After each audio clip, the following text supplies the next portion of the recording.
In 2023 and every year, there's certainly no shortage of the dark, grim, and depressing. But sometimes that obscures the light, uplifting, positive developments the year brought to people the world over. David Pogue is here to make amends. Good morning. Well, you'd never guess it from the headlines, but 2023 was a great year for good news. For starters, inflation is finally slowing down and may even lead to lower interest rates in the new year. It looks like the Federal Reserve might have pulled it off, cooling inflation without triggering a recession. Plus, just look at all these exciting graphs. Violent crime rates, property crime rates, Americans getting college degrees, carbon dioxide emissions per capita.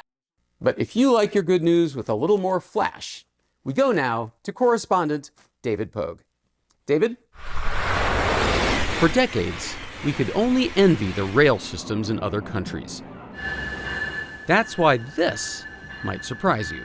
So this is bright green. It's coming in from a trip that started probably 3.5 hours ago in Miami. Michael Reininger is the CEO of Brightline, which has just built the first new privately owned American rail line in 100 years. It makes 16 round trips a day between Orlando and Miami. There's a lot of easy to grasp advantages to taking a train. It's faster, it's safer, it's cleaner, but on top of all of those, you get the gift of time back by taking the train. So welcome on board. And Florida is only the beginning. Just last month, the government contributed $8.2 billion toward rail projects in 44 states, including the country's first bullet train, LA to Las Vegas, at 200 miles an hour. Others are going to jump in as well. And so this really is, we think, the icebreak moment for what will be a new transformation in train travel in America. Thank you, David. Sometimes good news means reversing bad news, and there was a lot of that in 2023. Brazil's previous president burned down 8.4 million acres of the Amazon rainforest, the largest carbon sink on the planet. But the new president has slowed that deforestation by 48% in only 8 months. There's hope for these trees, too. California's giant redwoods can live for over 2,500 years. So it was devastating when the 2020 wildfires burned up Big Basin Redwoods State Park, leaving nothing behind but blackened trunks. But this year, something amazing. New green buds growing back. It turns out that for centuries, these trees have been harboring a secret reserve of buds beneath the bark, a little insurance for worst-case scenarios. But as good news categories go, the big winner this year was medicine. We got the first ever over-the-counter birth control pill, new treatments approved for Alzheimer's, RSV, and muscular dystrophy. And then the game changer in obesity and diabetes, the mainstream arrival of drugs like Ozempic, Zepbound, and Wegovy. Particularly what it does is it slows the way food moves through your gut. So you feel less appetite, you feel less cravings. Clinical trials have shown it from Wegovy, average weight loss of around 15%, and with Zepbound up to 20% or more. Of your body weight? Yes. So these are really significant. Rashmi Srinath is the director of obesity medicine at Mount Sinai Hospital in New York. You know, many of my patients, they are eating better than I am. They are exercising a ton. They are doing everything right. And that's where, patients who come and who've really tried their best to have failed lifestyle measures could really benefit from some of these drugs. Best of all, it's not just about losing weight.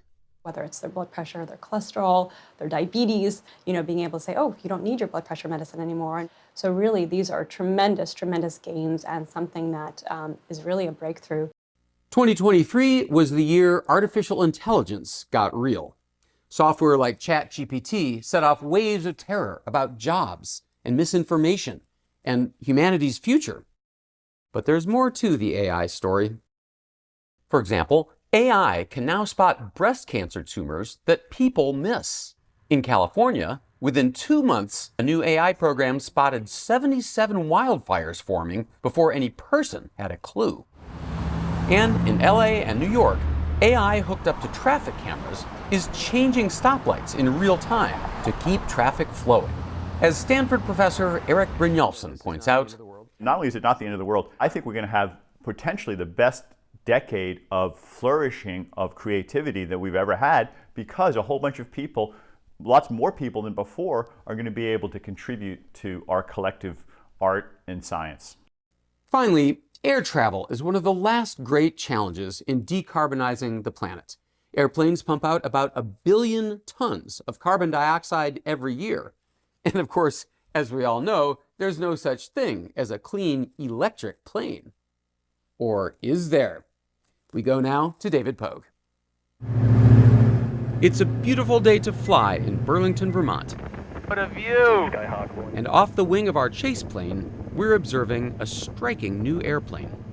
Isn't that beautiful? All electric. An ad for the future. It's an electric plane made by Beta Technologies.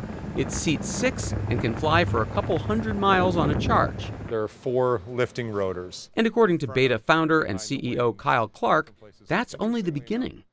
Every year, batteries get better and better.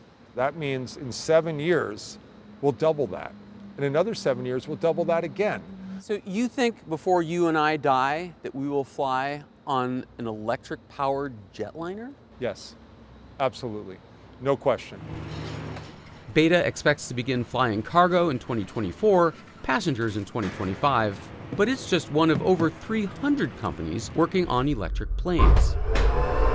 Quieter than gas planes, simpler to maintain, and much cheaper to fly. Many of them can take off and land vertically. And you know what that means. Where we're going, we don't need runways. David? Thank you, David. Well, that's all for today. Actually, that's nowhere near all. But remember, bad news breaks suddenly, but good news happens everywhere, all the time. Good night, everyone.